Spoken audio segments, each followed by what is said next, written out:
Imagine you walk into a coffee shop. You don't even bother asking for the Wi-Fi password because, let's be real, it's plastered on a chalkboard right next to the "pumpkin spice latte is back" announcement. You pull out your laptop, type in the password, and boom, you're online. Cat videos, memes, work emails, all flying into your device with zero wires. But hold up, isn't that kind of crazy? Your laptop is talking to some invisible box in the corner of the room, and somehow that box connects to the entire internet. No cords tethering your device, no long Ethernet cable snaking across the floor, just air.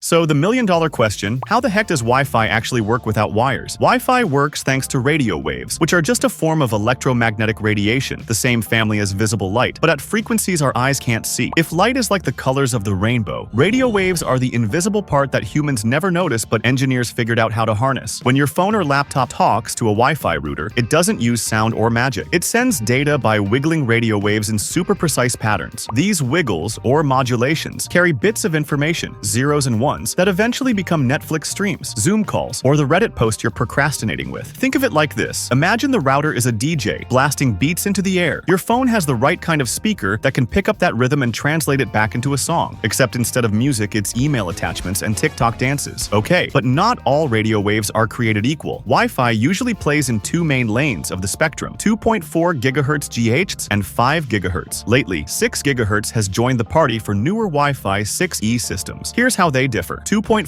GHz, slower, but has great range. It's like the reliable old pickup truck. It won't win races, but it'll haul your stuff across town no problem. That's why your Wi-Fi still reaches your garage or basement. 5 GHz, much faster, but shorter range. Think of it like a sports car, blazing quick on the highway, but don't expect it to off-road through thick walls. 6 GHz, the new luxury EV. Crazy fast, super smooth, but you need the right gear to even use it. Your router uses these frequencies to carve out little channels, like lanes on a freeway. Too many devices on one lane and traffic slows. That's why your Wi-Fi sometimes crawls when everyone in the house is streaming something at once. It's basically rush hour in the air. Here's the fun part. When you stream a show, the video isn't flying through the air as little clips of Friends reruns. Instead, your laptop requests data packets from the router. Those packets are broken into bits, just zeros and ones, then encoded into the radio signal using complex math like QAM, quadrature amplitude modulation. Now, you don't have to be a math major to get the idea. QAM is just a fancy way of saying we use both the amplitude strength and the phase timing of a wave to cram in more information. It's like sneaking extra clothes into your suitcase by rolling them instead of folding them. Same space, more stuff. Your laptop then decodes this back into meaningful data, pixels for a video, sounds for a song, or that work email you really didn't want to read. So, if Wi-Fi is just radio waves flying around, why doesn't your neighbor's Wi-Fi crash into yours and cause chaos? That's where routers come in. Routers act like air traffic controllers. They give your devices a unique address, IP address, manage the flow of data, and keep your Netflix from getting mixed up with your roommate's Call of Duty match. If too many planes or devices try to land at once, the router coordinates them so nobody collides midair. And remember, routers don't create the internet. They're more like local post offices, handing out mail to the right people. The actual internet connection comes through your ISP, Internet Service Provider, which may still use wires, fiber, cable, DSL, that connect to the wider web. Wi-Fi just cuts the last few feet of cable between you and that internet highway. If Wi-Fi is so amazing, why does it feel like it has the same energy as a moody teenager? One moment it's fast, the next it refuses to load a page. The answer: physics hates you. Radio waves can be blocked, absorbed, or scattered by walls, furniture, even fish tanks. Yes, water is especially good at messing with signals. That's why microwaves, which use similar frequencies, can interfere with your Wi-Fi. This is also why companies sell mesh Wi-Fi systems. Instead of one lonely router trying to cover your entire house, you have multiple nodes working together, passing the signal along like a relay race. It's teamwork for invisible waves. Imagine if Wi-Fi didn't have passwords. Your neighbors, random people walking by, even the guy delivering pizza could all hitch a free ride. That's why encryption is crucial. Modern Wi-Fi uses protocols like WPA3 that basically scramble data so only the right devices can read it. Think of it like sending secret notes in high school, but instead of your friend decoding them, it's your phone and router. Without encryption, hackers could sit in a cafe, sip their latte, and eavesdrop on your data. Thanks to security standards, that's a lot harder today, though not impossible. Cybersecurity is basically cat and mouse at this point. Why Wi-Fi matters more than ever. Wi-Fi isn't just about streaming YouTube, it's the backbone of modern life. Smart TVs, tablets, thermostats, refrigerators that text you when you're out of milk all rely on it. And it's not just convenience. Hospitals, schools, airports, entire cities depend on wireless internet to function smoothly. That's why engineers are constantly pushing for faster, more reliable, more secure Wi-Fi. Because the demand only grows. When was the last time you thought, you know what, I want my internet slower today? Exactly. Right now, Wi-Fi 6 and Wi-Fi 6E are the hotshots. But engineers don't sit still. Wi-Fi 7 is coming fast, and it promises mind-bending speeds, up to 46 gigabits per second in theory. That's like downloading the entire Lord of the Rings trilogy in 4K before you can even microwave your Hot Pocket. How? By combining wider channels 320 MHz compared to 160 MHz in Wi-Fi 6, smarter modulation up to 4096 QAM, which crams insane amounts of data into each signal, and multi-link operation that lets devices use multiple bands simultaneously. It's basically like giving your Wi-Fi not one, not two, but three highways at once. Of course, these upgrades aren't just about speed. They're about capacity, handling dozens, even hundreds of devices at once without choking. Because let's face it, your smart home is starting to look like an electronics hoarder's paradise. Why Wi-Fi still isn't perfect? For all its magic, Wi-Fi has flaws. You've felt them. Laggy Zoom calls, buffering videos, that one dead zone in the house where Netflix goes to die. The biggest problem? Interference. Remember how Wi-Fi uses 2.4